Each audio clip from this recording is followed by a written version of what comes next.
My parents were both big readers, and so reading, after dinner or some lazy weekend afternoon or something was something that happened very frequently. I took to it past all expectation from my parents, certainly, but the idea that that was the central cultural event of your life was passed on to me very young. I know people who were raised in families where someone was always playing an instrument or people were always singing around the fireplace or something like that. And my parents liked music too, but it was reading that was what we did every night. It was, when my parents would take me someplace that was maybe not especially for children, obviously you brought a book. Obviously when you packed for a vacation or you packed for a train ride or anything like that, there was always a book. So I think that was how it became so central, is that it was just around in my household. And we realized when my son was very young, he was so young, and he fell right about 2 feet from where I am now, and he fell down and he was crying, and before he went to us, we said, oh, come over here.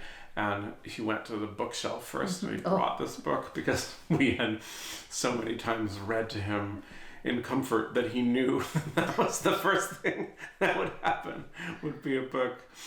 So even though he was crying and he didn't come right to us, he came first to the bookshelves, which was when we knew we had raised him in a similarly hysteric literary household. There's more distraction in a household, I think, than there was in my childhood. And so I think, nearly everyone has a screen that can bring them the complete history of film and television, really.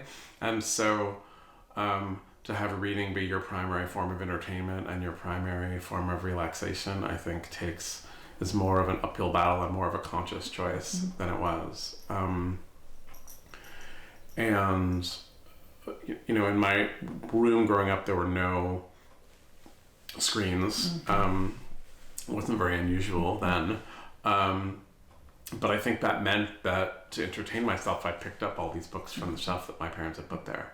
And we raise our child the same way.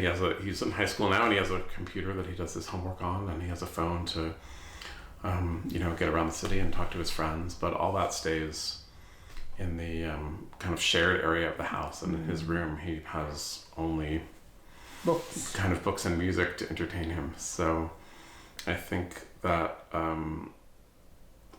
we try to encourage that conscious choice here, but it's certainly, there are more tempting things than there were when I was growing up, I think.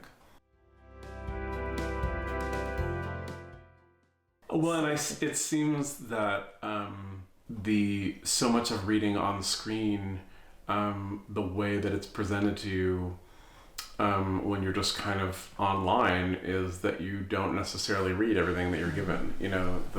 You see that countlessly, that people will read the headline or a few sentences of some article and feel that they've gotten the gist of it. And I think that that's less of a feeling when you have a book in front of you. If you only hit page 10 of the book, you know that you haven't read most of it. You know that you don't have the idea of it. And that seems to me crucial in a world where so many people's primary reading of the news of the day or anything else will be on a screen in front of them, to kind of keep developing that habit of consciously reading all of it, which is often not done.